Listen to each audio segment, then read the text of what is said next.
Welcome to the Deep Dive.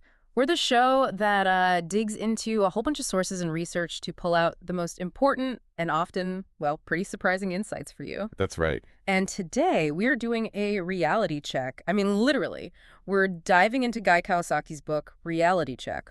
It's this really practical, sometimes irreverent guide. Yeah, definitely a rugged. Right. It's about outsmarting the hype in entrepreneurship, communication, even just, how you live your life. So our mission today is really to cut through all that noise and give you a shortcut to being genuinely well-informed. We're focusing on those surprising truths that, well, actually drive success. Absolutely. And what's great about Kawasaki is, it's not just theory. He's sharing these truths learned the hard way, often straight out of Silicon Valley. Yeah. And it reveals that success, well, it often looks nothing like you'd expect based on, conventional wisdom. It's really about seeing how things actually work behind the scenes. And just to set the tone on that unexpected realities, let's kick off with this anecdote. It's pretty great. Remember the website Hot or Not? Oh, yeah, vaguely. Rating attractiveness, right? Exactly. So the co-founder, James Hong, shared this story about his dad. His 60-year-old retired Chinese father got totally hooked on the site. Okay. But then came the punchline. His parents were helping moderate photos for the site, and let's just say they ended up seeing a lot more than maybe they bargained for. Oh, wow. Okay. Not your typical family business support. Not exactly, but it just perfectly illustrates how, weird and unconventional the path can be. It really does. Yeah. And that fits right into a core idea from Kawasaki about entrepreneurship. Yeah. Success isn't usually about following the standard playbook or, just hiring proven talent. Right. Michael Moritz from Sequoia Capital, the guy who backed Google, he actually said he preferred investing in guys under 30 building a product that they themselves want to use. That's a really key point, isn't it? It's not just the idea, it's the person, the raw passion behind it. Exactly. So why is Kawasaki kind of wary of these serial entrepreneurs, the ones who haven't been smacked around enough, as he puts it, or like an engineer suddenly becoming CEO? Well, he digs into that. He suggests that maybe if you've had it too easy before, you might lack that resilience you get from, real struggle. And for the engineer example, well, being brilliant at code doesn't automatically mean you have the skills to lead a whole company. It's all about that reality check, knowing your strengths, knowing your weaknesses. That's a constant theme. And that fits perfectly with what Glenn Kelman, the Redfin CEO, says. He just flat out states building a company is hard, not easy. He talks about the doubt, the messiness. Yeah, the constant grind. So if it's that tough, what other kind of surprising dynamics did Kelman point out? Yeah, one observation is that startups are freak catchers. Freak catchers. Okay. Yeah, they attract people who are fundamentally unhappy with how things are, which can make for an interesting, sometimes volatile mix of people. I can imagine. He also pushes back against the whole cult of speed. He says, good code takes time. If you rush it, trying to be elegant too quickly, you'll just always have to rebuild it later. It's just, the reality of quality work. It's fascinating how that connects to the idea that even supposedly fearless leaders are often terrified. Right. There's that story of a CEO, a really promising startup, who anonymously polled his Facebook friends about his idea. Yeah, that says a lot. It really shows that doubt isn't a fatal flaw. It's part of the process. You got to embrace the reality, even the uncomfortable bits. Exactly. And that thinking shapes Kawasaki's hiring advice. Right. He talks about finding infected people. Infected? Yeah, people infected with a love for what the team is doing. It's not just about the degree or the years of experience. Okay. He literally says he'd take an Apple II repair guy over an MIT PhD if the repair guy gets it. Yeah. If they believe in changing the world of the product. That passion is what gets you through the hard stuff. So you get these passionate, infected people. Then what? The operating strategy is kind of counterintuitive. Stay under the radar. Seek forgiveness, not permission. Right. What's the thinking there? Why just build it and ask later? Well, the main benefit is avoiding the bozos, as he calls them. The bozos. Love it. Yeah, the naysayers, the traditionalists, the people who might just squash your idea before it even gets off the ground. Yeah. Let your success do the talking before you invite all that criticism or, bureaucratic hassle. And that idea even applies inside big companies with intrapreneurship. Right. Kawasaki says you need to dismantle when done. Right. When that innovative internal project becomes mainstream, the original sort of pirate team needs to integrate back into the mothership. Like the Macintosh team at Apple. They thought they'd never be more than 100 people. Exactly. But eventually, they had to become part of the bigger Apple structure. It's understanding that innovation has a life cycle. It really does. So, this whole theme of embracing reality, it definitely carries over into how you communicate, how you get your message out. And there's some really surprising truths here, too, like patents. You'd think that's your ultimate protection, really. You would think. But Kawasaki throws some cold water on that. He says patents are not the end game. They're not really a strong defense for most startups. Really? Why not? Well, VCs apparently see them as mostly good for impressing your parents. True defensibility comes from, executing relentlessly and creating real value, not just a piece of paper. Plus, actually enforcing a patent. It's incredibly expensive and time-consuming. Most startups just don't have the resources to sue some big company that infringes. So, practically speaking, they're not the shield people imagine. Okay, so if patents aren't the answer, what does give you an edge? Oh. Kawasaki seems to focus a lot on authentic communication, starting with email. Of all things. Yeah, basic stuff, but crucial. He says treat your subject line like a pickup line. A pickup line, okay. Make it compelling, short, like love your blog. Or even something funny like you skate well for an old man. Huh, okay. And the core rule for the email itself. Respect people's time. Keep it to 5 sentences.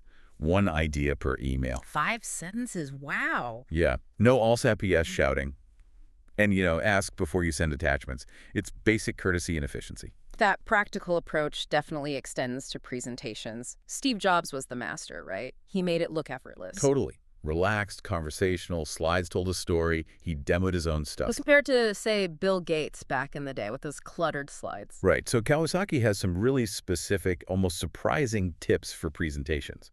Real reality checks for public speaking. Like what? Give us the highlights. Okay, first, the 10 slides, 20 minutes rule for pitches. Keep it brief. 10-20. Got it. Then practice. Like really practice at least 3 or 4 times all the way through. And the first 3 minutes, practice those at least 10 times with a real audience. Wow, okay. That's serious rehearsal. But the absolute most important thing, he says, turn off the computer, grab some paper and a pencil. Focus on what your audience needs, what your core message is. Forget the slides for a minute. That's interesting. Focus on the message, not the tech. Exactly. And he even has these slightly weird but effective tips for delivery. Oh, yeah. Like what? Vocal warm-ups, like making a siren sound, woo, or fluttering your lips, even snarling slightly to get nasal resonance for clarity. Snarling. Okay, I might try that next time. Huh. And for stage presence, make eye contact like you've loved him or her all your life. Move around to emphasize points, and if you need to grab attention, get quiet suddenly. Ooh, I like that one. The sudden quiet. And for demos, being a demo god, it's about controlling variables, have backups, get straight to the demo, skip the life story, and end strong with an exclamation point like Jobs always did. Control what you can. It all seems to feed into what he calls the art of evangelism. Right. And his golden touch idea is that true evangelism comes from great innovation, not from paying people to hype your stuff. So the product has to be genuinely good. It has to be. He uses this acronym, DICE, E-E, DICE. Deep, intelligent, complete, elegant, and emotion-inducing. You can't really evangelize something that isn't, well, great. Okay, dicey. Got it. Now, speaking of influence, this next one is a big reality check, especially for anyone who bought into Malcolm Gladwell's tipping point. Oh yeah, this is interesting. Duncan Watts' research suggests it's less about a few influencers and more about market readiness. So targeting those big influencers might be overrated. Why is regular word of mouth more powerful? Well, Watts found that big shifts in trends or behavior usually don't start with just a few hyper-connected people. It's more about the collective buzz among lots of ordinary people. So the takeaway is don't just chase the big names. Focus on building something that lots of regular people will naturally want to talk about because the market is actually ready for it. That leads nicely into DIY PR. Kawasaki says the truth will set you free. Be honest about your company. Yeah, transparency again. And he points out, your Rolodex is already online.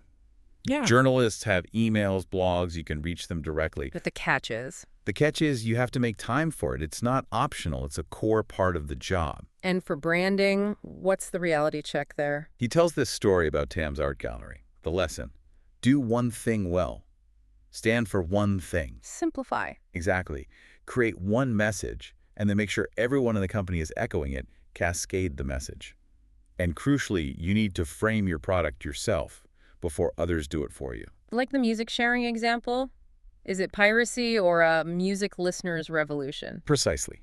You own the narrative. That's a huge reality check in a world full of noise. Okay, let's shift gears a bit. Let's talk about the harder realities of just surviving and growing the business. Getting money is just the start, right? Oh, yeah. Kawasaki calls raising money speed dating. People decide really fast, like in 5 minutes, if they're even interested. 5 minutes, wow. And he makes this key distinction between fundability and viability. Being fundable just means you convinced a VC you might hit $100 million in sales. Only a few thousand companies do that each year. So fundability is about the pitch, viability is about the actual business. Exactly. Viability is about building something sustainable. And the best proof for investors, the ultimate reality check. Traction. Meaning real revenue, real customers. It's way easier to get investment if you can show your concept is already working, even if it's small scale. Makes sense. What about the legal nuts and bolts? Any reality checks there? Yeah, a couple of practical ones. VCs strongly prefer you incorporate in Delaware. It's just easier, legally more flexible. Okay, Delaware. Good tip. And common mistakes are waiting too long to incorporate, or messing up how you classify people, calling someone a contractor when they're really an employee. That can cause big headaches later. Right. Oh, and don't expect VCs to sign non-disclosure agreements, NDAs, before they even hear your pitch. They see too many similar ideas. It's just the reality of how that world works. And here's maybe the biggest reality check.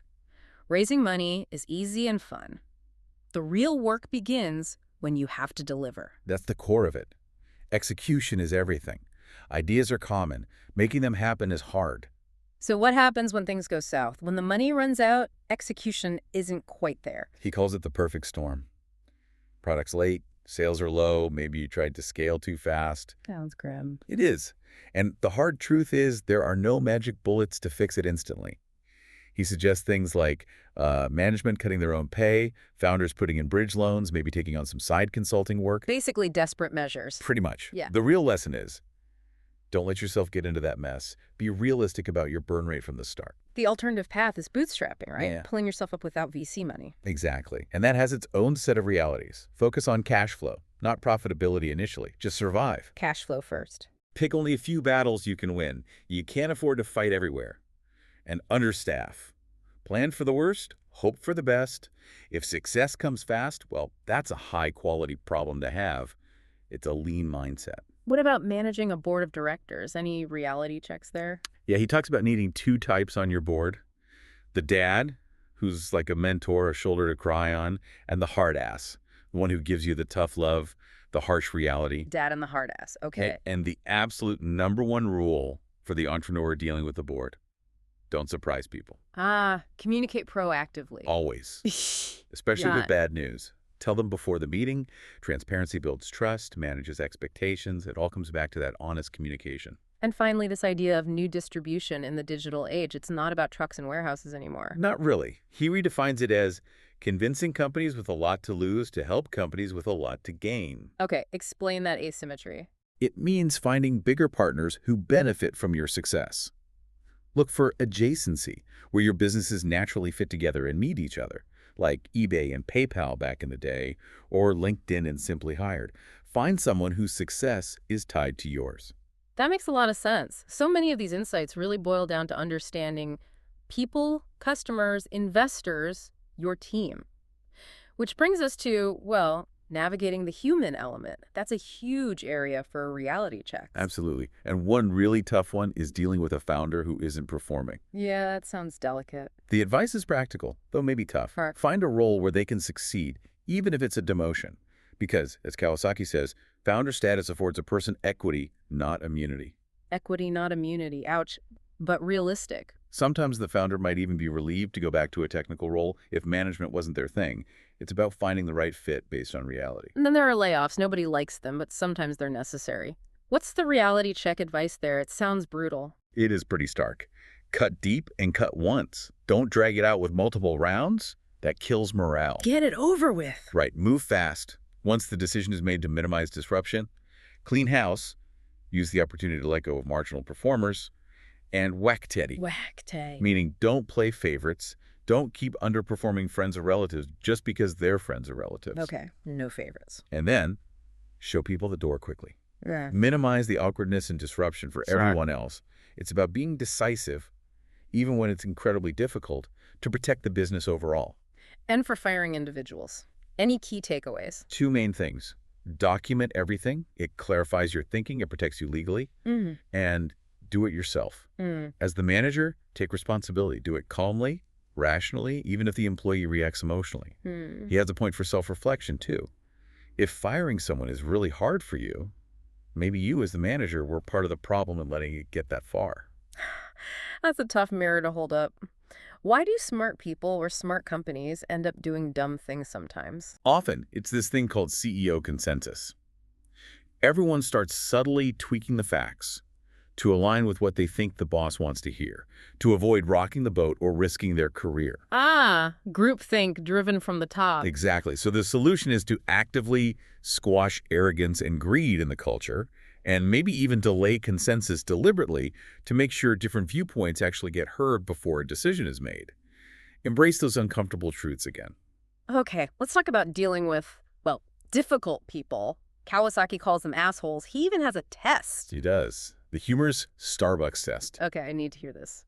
If someone orders something ridiculously complicated and unnecessary, like a decaf grande, half soy, half low fat, iced vanilla, double shot, gingerbread cappuccino, extra dry, light ice, with one sweet and low and one NutraSweet. Whoa, that's a mouthful. Right. He jokes that you're probably dealing with someone who enjoys making things difficult just to exert power and asshole. So how do you handle them according to the reality check? Well, if it's not someone who's always like that, try to de-escalate and re-educate.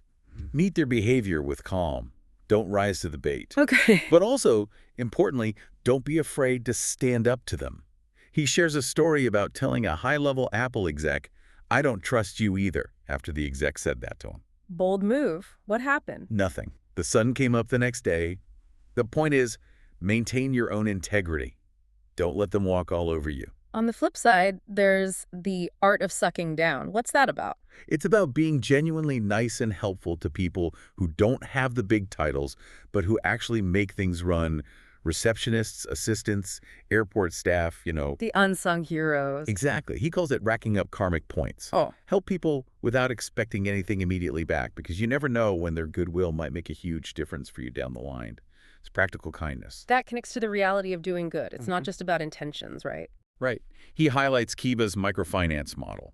Their incredibly high repayment rate, like 99.67%, shows that you can build meaningful partnerships that really work. It takes smart models, often leveraging local partners, to make altruism effective. And the story of Richard Stearns, the World Vision CEO, that sounds like a major personal reality check. Huge. He went from a big corporate job, Jaguar, the whole deal, to visiting, garbage dumps, brothels, and refugee camps. Wow. His point is powerful.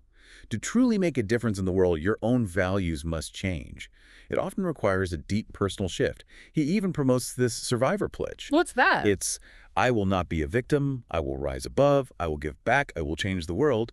It's about taking ownership and deciding to make an impact despite the harsh realities. Powerful stuff. Okay, let's wrap up with some of Kawasaki's more personal, maybe unconventional life hindsights. Yeah. Any favorites? Well, there's the classic. Things are never as good or as bad as they seem.